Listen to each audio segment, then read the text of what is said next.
मुंबई की महम बीच रोज की तरह थी। लोग बीच में टहल रहे थे, तभी एक शख्स की नजर उन लहरों की तरफ पड़ी जहां पर एक सूटकेस पड़ा हुआ था, जिसे देखते ही उस शख्स को लगा कि शायद उस सूटकेस में कोई खास सामान होगा। तो वो चेक करने के लिए सूटकेस की तरफ जाता है। तो जैसे ही वो सूटकेस के पास पहुंचता है तो उसमें से बहुत ही गंदी बदबू आने लगती है, मानो कुछ मरा या सड़ गया हो। और अब उसे कुछ गड़बड़ लगा और वो तुरंत ही पुलिस को इन्फॉर्म कर देता है। पुलिस भी वहां पर मौके पे पहुंच जाती है और अब सूटकेस को खोलकर देखा जाता है। और जैसे ही उस सूटकेस को वहां पर खोला गया तो वहां पर मौजूद लोगों के होश उड़ गए, क्योंकि उस सूटकेस में था एक इंसान का प्राइवेट पार्ट, एक कटा हुआ हाथ और एक कटा हुआ पैर भी वहां मौजूद था। और सबसे बड़ी बात ये थी कि वो सूटकेस लहरों में बहकर बीच में आया था। अब इसलिए ये केस पुलिस वालों के लिए एक चैलेंज बन चुकी थी कि ये पता लगाना कि आखिरकार ये शख्स कौन है और ये मर्डर किसी ने क्यों किया है। तो जैसे कि अब पुलिस वाले उस सूटकेस को खोलकर देखते हैं तो उसमें से एक हाथ, एक पैर और एक पॉलिथीन में लिपटा हुआ प्राइवेट पार्ट मिलता है।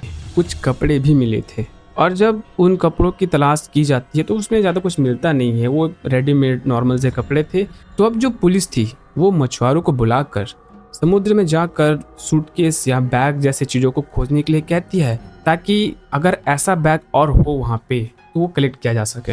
लेकिन काफी ढूंढने के बाद भी मछुआरों को कुछ भी नहीं मिलता है। अब सबसे पहले सूटकेस को हॉस्पिटल भेज दिया जाता है ताकि ये पता लगाया जा सके कि घटना हुई कब थी। अब उन बॉडी पार्ट्स की जांच करने के बाद ये पता चलता है कि ये घटना 2-4 दिन पहले ही हुई है। अब तक पुलिस के हाथों में कुछ भी नहीं लगा था जिससे वो इस केस को आगे सॉल्व कर सके, इसीलिए वो अब इस केस को क्राइम ब्रांच को सौंप देती है। अब क्राइम ब्रांच वाले अपने हिसाब से जांच शुरू करती है। सबसे पहले सूटकेस की अच्छे से तलाशी ली जाती है, हर एक चीजों को बारीकी से देखा जाता है। और जैसे कि मैंने आपको शुरू में बताया था कि उस सूटकेस में कुछ कपड़े भी मिले थे, उसमें सब रेडीमेड थे, सिर्फ एक शर्ट को छोड़कर, जिसे अपने हिसाब से दर्जी द्वारा सिलवाई गई थी। और उसी शर्ट में एक टैग लगा हुआ था जिसमें उस शॉप या दर्जी का नाम लिखा हुआ था, जिसमें लिखा था एल्मो मेंस वेयर। और यही टैग इस केस को सॉल्व करने में मदद करती है। अब क्राइम ब्रांच वाले एल्मो मेंस वेयर शॉप का पता लगाते हैं।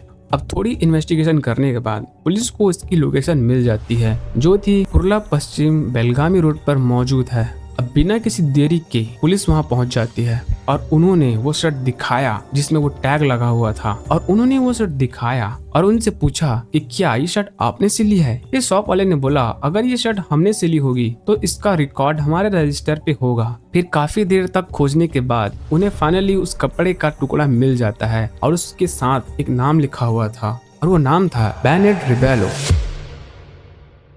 अब यहाँ पर सिर्फ नाम ही पता चल पाया था, क्योंकि उस शॉप वाले के पास ना ही कोई कांटेक्ट नंबर था, ना ही किसी तरह का पता। और इसीलिए यहाँ पर एक और चैलेंज बढ़ जाता है कि सिर्फ एक नाम के सहारे इस व्यक्ति को पूरे मुंबई में कैसे ढूंढा जाए, जिसे ये पता चल पाए कि ये कौन था और कहाँ का रहने वाला था। अब क्राइम ब्रांच वालों ने सोशल मीडिया का सहारा लिया। उन्होंने सोचा कि हो ना हो यह व्यक्ति सोशल मीडिया पे अकाउंट बनाया होगा और फोटोज वगैरह पोस्ट किया होगा।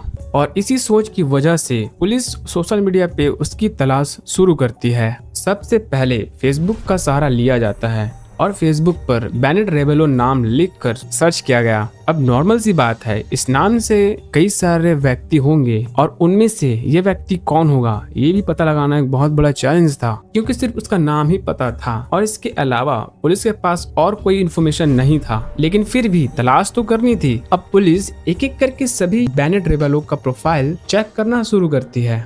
फिर फाइनली फेसबुक पे एक पेज मिलता है जिसपे पुलिस को पूरा शक था कि हो न हो यह वही व्यक्ति है जिनका उन्हें तलाश है, क्योंकि जो कपड़े सूटकेस पे मिले थे वही कपड़े इस व्यक्ति ने भी पहने थे और उसका हाथ पैर भी उस बॉडी पार्ट से मैच खा रहा था। अब अच्छे से जांच करने पे पता चलता है कि यह व्यक्ति एक म्यूजिशियन है जो कि गिटार या पियानो बजाकर अपने जीवन का गुजारा करता है। उसकी प्रोफाइल पे एक पोस्ट मिलती है जिसमें उस व्यक्ति के मोबाइल नंबर से लेके घर का एड्रेस तक लिखी हुई थी। उसके बाद पुलिस वाले उस नंबर नंबर पे कॉल करते हैं पर फोन बंद आ रहा था, इसलिए अब पुलिस बिना देरी किए उस आईडी पे दिए गए पते पर पहुंचती है। पर जैसे ही वो वहां पर पहुंचती है वो देखते हैं घर पे तो ताला लगा हुआ है। अब पुलिस आस पड़ोस में उस व्यक्ति की फोटो दिखाकर पूछती है कि क्या ये व्यक्ति यही रहता था, तो पड़ोसी बताते हैं कि ये और इसकी एक बेटी है जो कि यही रहते थे, जिसका नाम था आराध्या पाटिल, और दोनों ही कुछ दिनों से लापता हैं। तो अब पुलिस बिना देरी किए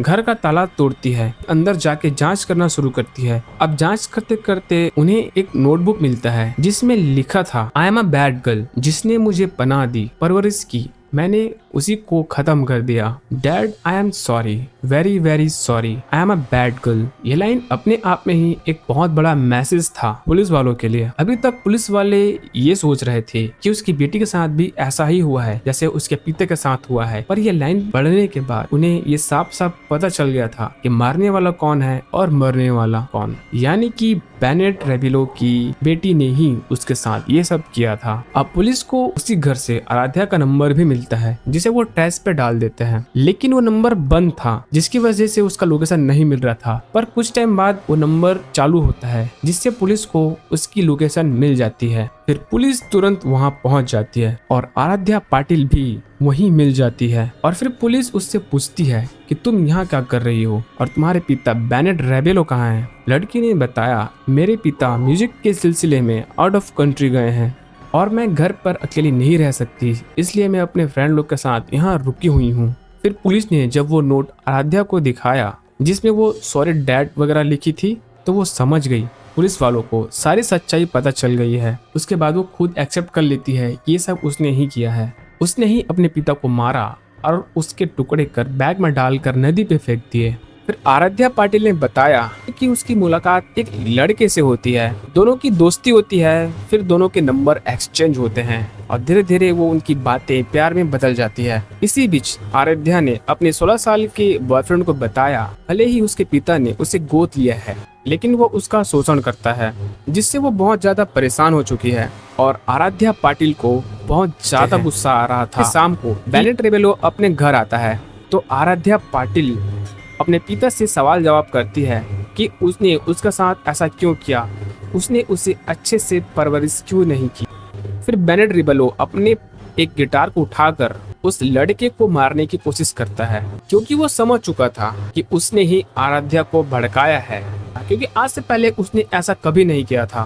फिर जैसे ही वो उस लड़के को मारने के लिए उसके पीछे जाता है तो आराध्या पीछे से एक डंडे से उसके सिर पर वार कर देती है और वो नीचे गिर जाता है। फिर वो लगातार 3-4 बार उसके सर पर मारती है, जिससे वो अपना होश खो बैठता है। उन्होंने उसको चाकुओं से गोद कर उसे खत्म कर दिया। फिर क्या था, उसकी लाश को वो बाथरूम में ले गए और अगले दिन वो बाजार जाकर चाकू और सूटकेस लेकर आते हैं। फिर उसकी बॉडी को चाकू से काटते हैं और ये भी बताया गया कि हथौड़े से उसकी हड्डियों को तोड़ा गया। फिर उसे सूटकेस में बंद करके वहाँ की मीठी नदी में फेंक दिया गया और वो नदी से बह करके समुद्र के लहरों से होते हुए सूटकेस वहीं बीच में आ पहुंचा था। अगर उस सूटकेस में उन कपड़ों को नहीं डाला जाता तो ये राज बनकर ही रह जाता। बाकी लड़के की उम्र 16 साल थी तो उसे बाल सुधार गृह भेज दिया गया, पर लड़की बालिग थी तो उससे जेल हो गई। आपका इस केस को लेकर क्या ओपिनियन है कमेंट में बता सकते हैं, और भी ऐसे वीडियोस देखने के लिए चैनल को सब्सक्राइब जरूर करें। धन्यवाद।